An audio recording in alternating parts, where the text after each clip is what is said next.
Many ancient cultures shared similar beliefs in a sacred place in the north, often described as a harmonious paradise. The Norse would call it Agartha.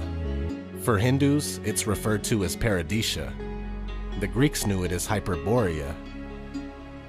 The Celtics called it Avalon. Buddhists call it Shambhala, and in the Bible, it's referred to as the Garden of Eden.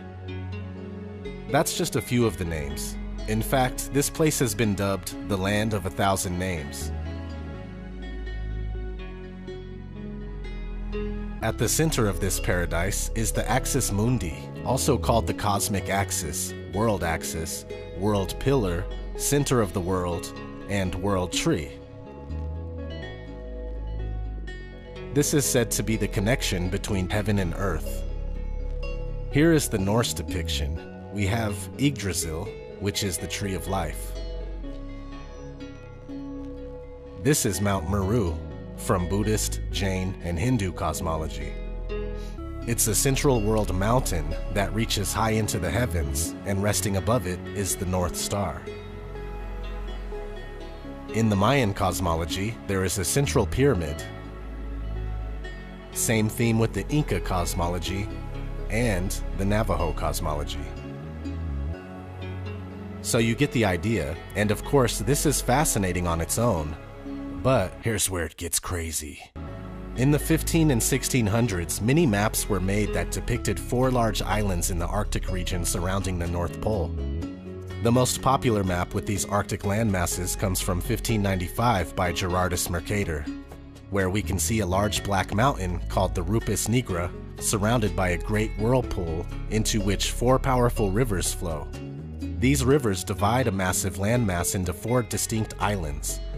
These islands were said to have been written about in great detail in a lost book from the 14th century called the Inventio Fortunata, which itself also references much older and similarly lost work. Suddenly, in the mid-1600s, all traces of the 4 Arctic lands, the Central Mountain, and the whirlpool had vanished, not to be seen on any map thereafter. Currently, we are told that there is no land at the North Pole, but instead, a floating ice sheet that expands and contracts from season to season. Here's a short clip from a documentary claiming to be going to the North Pole. Arriving destination 15 feet, 12, 10,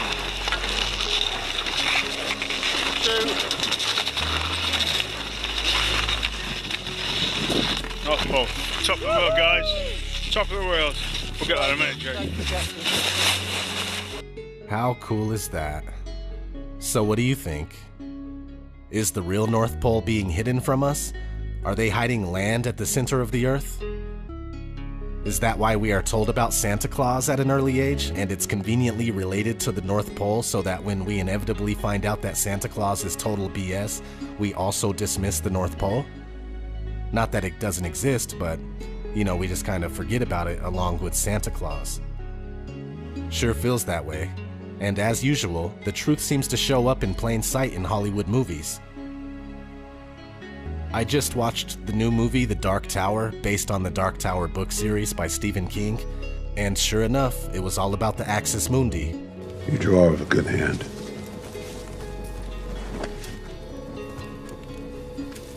I just don't know what this is. It's a map. My father showed me a map like this once. Inside the circle is your world and my world. Many others. No one knows how many.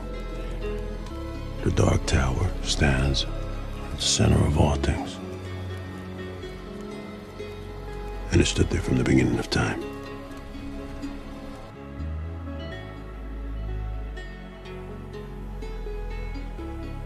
Dark Tower equals Rupus Nigra, or the Black Rock. And in the movie, a young boy goes to another dimension called Midworld, and the only reason he's able to get in is because, quote, his shine is pure. That's a prerequisite in a lot of the North Pole paradise mythology we were discussing earlier. This magical kingdom will only reveal itself to believers pure in heart. What does this mean? It means that you must shed all your past traditional beliefs and open your mind and heart to the possibilities of the invisible worlds beyond our senses of reality. The Western world has been conditioned to see first, then believe. But in the search for Shambhala, you must believe first. Just like in the movie Doctor Strange. You're talking to me about healing through belief. You're a man looking at the world through a keyhole, and you've spent your whole life trying to widen that keyhole, to see more, to know more. And now, on hearing that it can be widened in ways you can't imagine, you reject the possibility. No, I reject it because I do not believe in fairy tales about chakras or energy or the power of belief. There is no such thing as spirit. We are made of matter and nothing more. You're just another tiny, momentary speck within an indifferent universe. You think too little of yourself.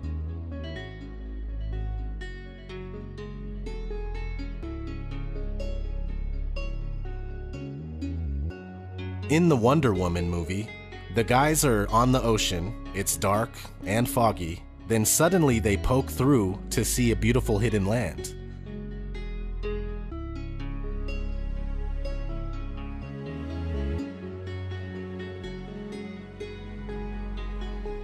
On Kong, Skull Island, there is a hidden land surrounded by a perpetual storm system.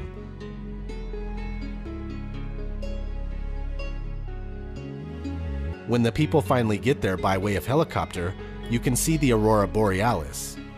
So there we have a hidden land in the Arctic connection.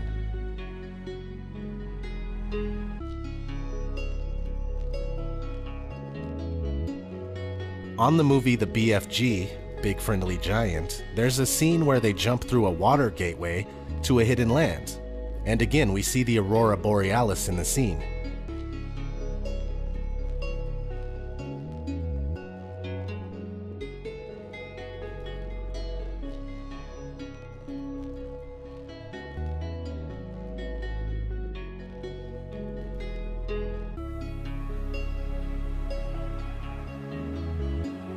On the video game Uncharted 2, we get this cutscene.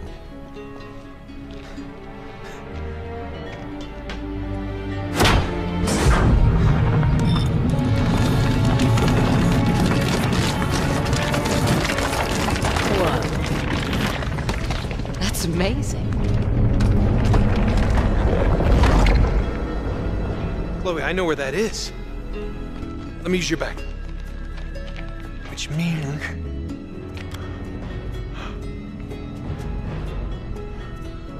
the entrance to Shambhala must be right here.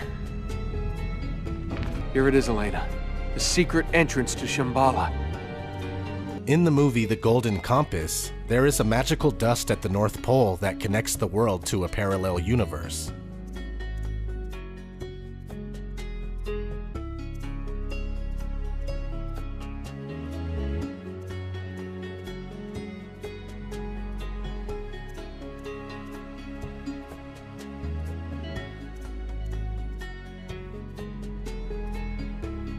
That movie, The Fountain, was a weird one. Have you ever seen that? Had some domed world, tree of life symbolism.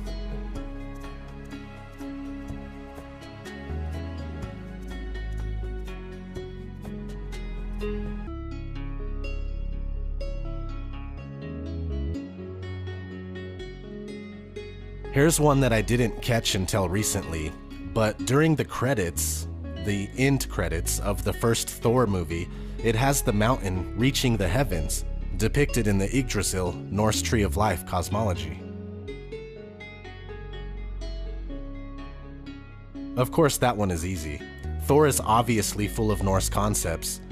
My favorite part is when they are fighting on the Bifrost Bridge, aka Rainbow Road.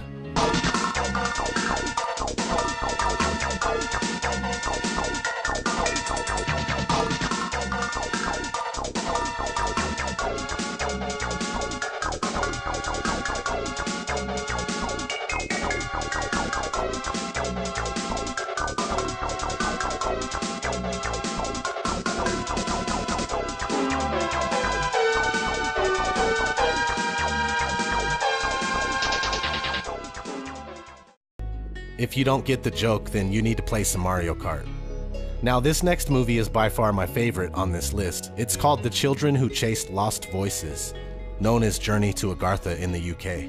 It is said to be a place where any kind of wish can be fulfilled, even resurrecting the dead. Is Agartha a real place? Who knows? It could just be an old legend. It's very straightforward, where a little girl journeys to Agartha, and I highly recommend this one. The story and the animation are just perfect. Visually stunning masterpiece for sure.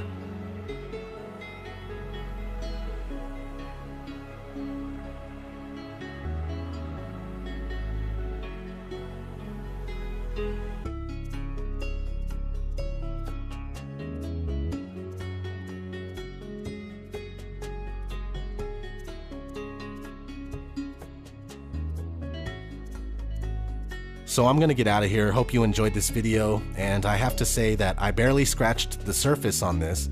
A channel called Flat Earth Paradise covers this topic in great detail and inspired me to make my own video. I'll have a link for his channel in the description. Thanks for watching.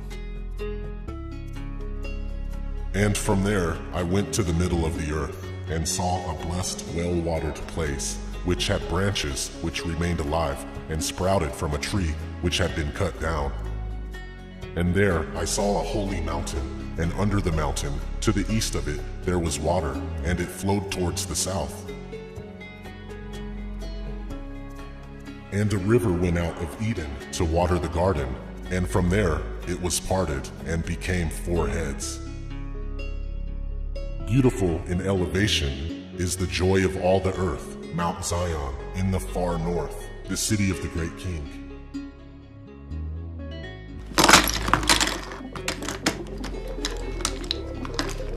What's exciting about this? Well, they're all facing north, right? Yeah, so? The needle's naturally drawn to the Earth's magnetic North Pole. Meaning, if we follow the compasses north? They should lead us to the gate.